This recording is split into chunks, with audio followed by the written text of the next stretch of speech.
In this video, you're going to discover what the top 5 most important communication skills are and how you can use them to strengthen your ability to master your communication skills in school, at work, and in life.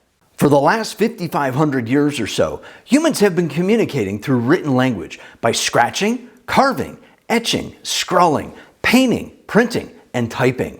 Writing is a lasting communication process that has recorded inventories of food, conveyed thoughts and ideas, and have told stories that have been read decades, centuries, and even millennia later. It's no wonder that writing is a fundamental and crucial communication skill.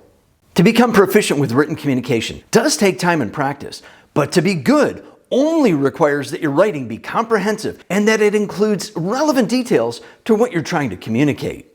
The information you're relating to others needs to be accurate and correct. To make sense and be readable, your writing also needs to be clear and understandable, with correct spelling and grammar, as well as the appropriate level of formality and tone and proper word use. A great benefit of utilizing writing to convey messages is that it can be edited and changed before anyone ever sees it, to help prevent those embarrassing moments when you were too impatient and hit send before checking what you wrote. That's never happened, right? To help elevate your writing skills to the next level, you should also use tools that can assist you in catching errors in spelling, grammar, and proper word use. One of those tools that I've been using for years is called Grammarly. I added a link in the description for a free version that you should check out right after this video.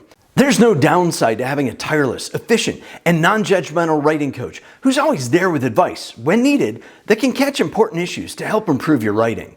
Unfortunately, as important as written communication is, it's not as efficient as verbal communication that offers the added ability to go into greater detail to increase the shared meaning of what's being discussed or communicated.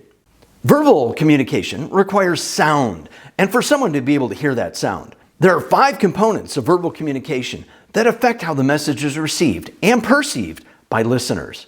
To keep a listener from becoming bored, falling into a trance, and losing interest when you speak, you need to vary the intonation. That's the pitch of the ups and downs of your voice. When you listen to someone talk, would you rather hear a monotone voice with no energy, or listen to a vibrant and enthusiastic speaker who uses plenty of intonation? Well, that's a personal preference, and it does depend on the situation. As a presenter, start thinking of your voice as a musical instrument that has a wide range of notes that can create a unique experience for your listeners. One of my favorite public speaking analogies that I use is to think of intonation as the rhythm of a heartbeat. If it's flatlined, monotone, well, let's just say that's bad. One of my biggest pet peeves when listening to someone talk is when they use intonation incorrectly. Generally, there should be a natural rise in the pitch of the voice when asking a question. And when making a statement, generally, the intonation should fall. When intonation is used incorrectly or not at all, it can even bring into question the confidence and credibility of the speaker. If you're not that confident of a speaker yet, or tend to be more monotone and don't want to be, try stressing certain words and phrases to season or wake up your verbal communication skills. By adding stress to certain words and phrases emphasizes importance. However, don't overdo it, as some speakers do, to distract the attention away from other information being talked about. To properly use stress, you can increase volume, draw out the pronunciation of a word, or attack the words with a staccato or a clipped delivery. You can also lengthen the time it takes to finish a word, but be careful not to speed up or slow down the overall pace of your speech. Start listening more carefully to how and why people greatly increase the pace of their speech. The increased pace could be that they're simply nervous, or they may be trying to prevent you from interrupting. Or it could be to quickly pass information along, and depending on the situation, this can be good or bad.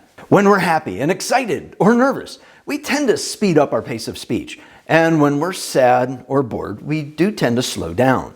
Finding the right pace of delivery can be tricky for many speakers, depending on age, the situation, the complexity of the topic, the emotional impact of what's being said, and of course the relationship of who you're speaking with. Sometimes it's good to go fast, as long as you're clear, and pause to take a breath at the end of each sentence. Pauses can be both good and bad, and should be used with great care, depending on the situation. Pauses that are planned and have no more than 2 seconds can have a dramatic effect if used right. If a pause is too long, listeners can actually become uncomfortable and possibly lose interest. Of course, if you ask a question and need an answer, the pause can obviously and should be intentionally longer. Something to start practicing is the intentionality of the how you're saying something, not just the what of what you're saying, although that does matter too. Keep in mind that once something is said, it can't be taken back. You can't just reach out, grab it, edit it, and then resend it. But wouldn't that be nice? And then there are the times when no words are necessary. Nonverbal communication is also used when you can't be heard due to a noisy environment, being underwater, and when the distances between people makes it impossible to hear anything.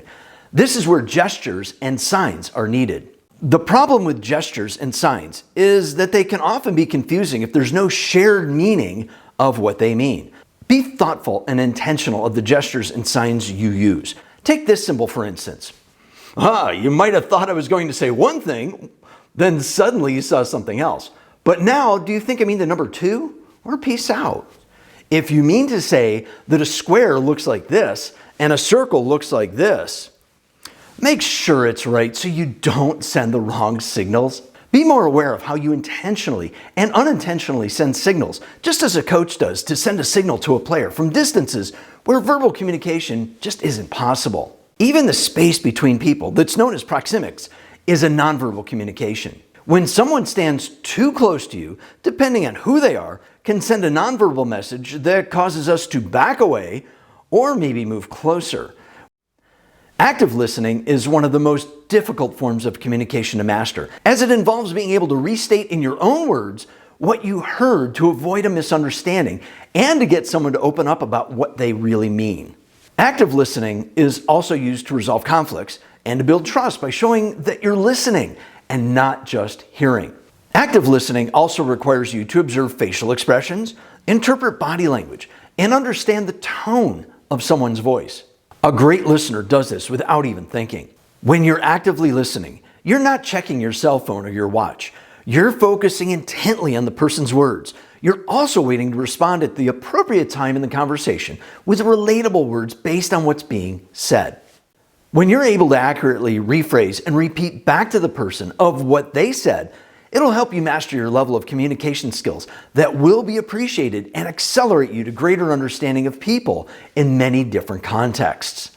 Speaking of context, if this video is helping you out, go ahead and tap that thumbs up and consider sharing it with your friends so you both can have a shared meaning of how to improve your communication skills. Your friends will truly appreciate it, and so will I. Thanks. Contextual communication is when someone needs to communicate with someone who's from a different culture, a different age group, a different level of technical know-how and education, a doctor, a lawyer, and in emergency situations. When we're stressed or out of our comfort zone, the ability to find the right words to use can be very difficult.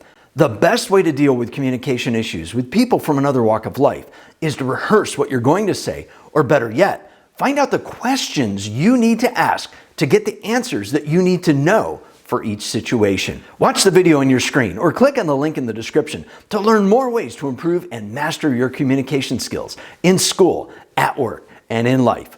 I'll see you online soon.